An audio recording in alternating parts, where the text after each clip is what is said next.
Welcome to read हो। आज हम देखा काल आसी 16 तारिख ओके हिंदी संस्कृत पिला सर्टिफिकेट वेरिफिकेशन है देखा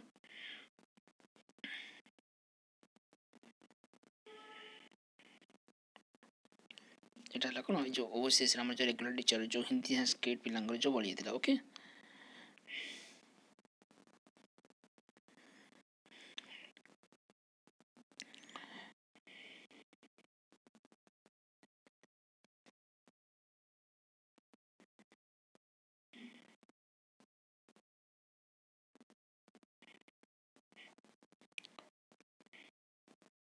ओके देखो ओके 16 तारीख डेट पड़ी notice certificate verification of Sanskrit teacher and Hindi teacher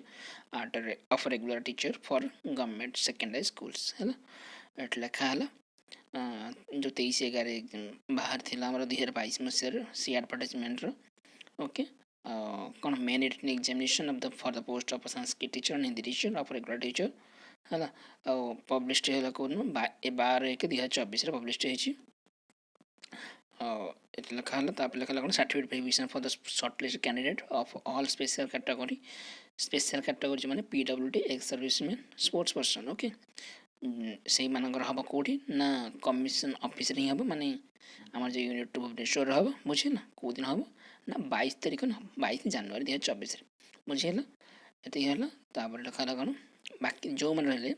remaining shortlist candidate है से हम कौन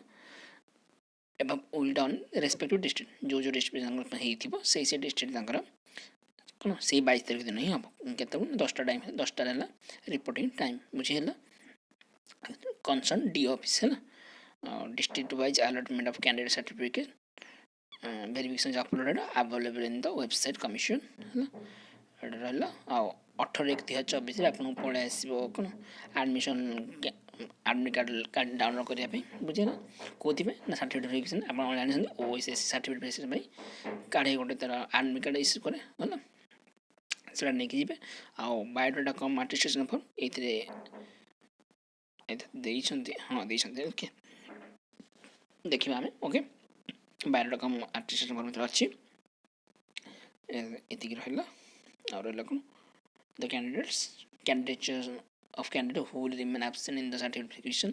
on the scheduled date and time shall be rejected जो मैंने जीवन से मैंने रिजेक्ट है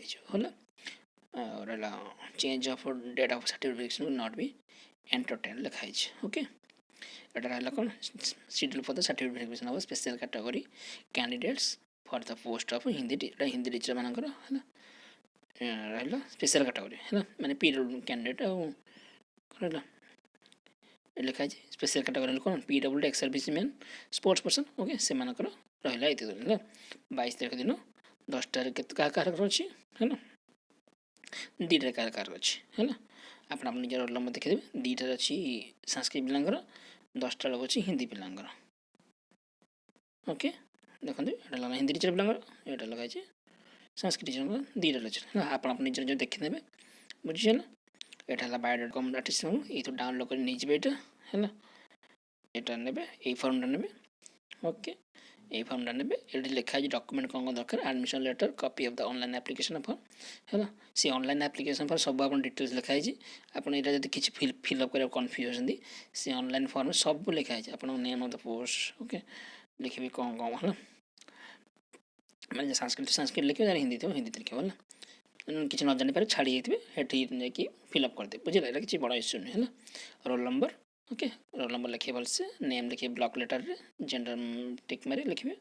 डेट ऑफ बर्थ लिखे ओके केते वर्ष होची 1/1/2000 आप देखिए यहाँ आप सर्टिफिकेट पर लिखाई सर्टिफिकेट होची ऑनलाइन एप्लिकेशन फॉर्म में सब डिटेल्स लिखाई है खाली आप खोजिक लिखिपारे बुझे ये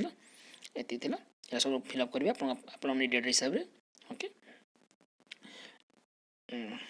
ओके एनओसी नहीं कि एनओसी अच्छी OSS pass certificate +2 bachelor degree है बीएड इंटीग्रेटेड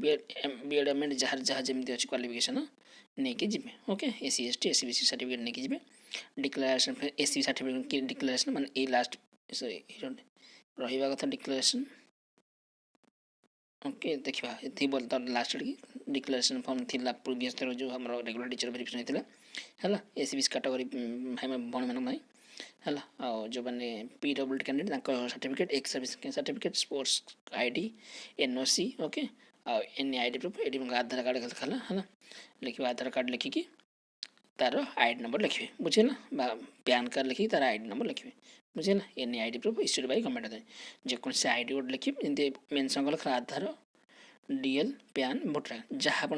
लिखे जी मुझे आधार देली आधार लिखिकी आईडी नंबर फिलअप करेंगे बुझेगा डिक्लेरेशन देवे है ये देखो आपणकर लिखाई अनुगुल भेन्यू डिस्ट्रिक्ट है भेन्यू है DO ऑफिस अनुगुल बलांगीर भी DO ऑफिस बलांगीर है समस्त इंडिविजुअल लिखाई बालेश्वर है आप निज निज देखीदे किसी लिखाई DO ऑफिस हम बोली तथा आप देखीदे कौट कौट लिखाई निजर बुझे क्या किसी परिवर्तन होता बुझेगा आई थिंक सब DO ऑफिस ही लिखाई फिर भी आप कहूँ ठीक है निज निज जो जो जगार पोस्टिंग आसी दयाकर भेन्यू लिस्ट देखिदेवे ओके कंग्राचुलेसन ऑल जो मानकर ओके डॉक्यूमेंट वेरिफिकेशन भलसे कर दिंतु डॉक्यूमेंट सब ठीक ठाक नहीं जातु okay all the best thank you अब यदि किसी डाउट रोचे पचारि टेलीग्राम चैनल जॉइन कर दिंचु कारण देखो कल बाहर मुझे कल अपलोड कर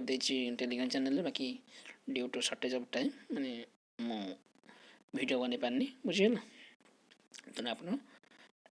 चेष्टा करूँ टेलीग्राम चैनल जॉइन करते इंस्टांट नोटिफिकेशन पाई बुझेगा thank you have a nice day.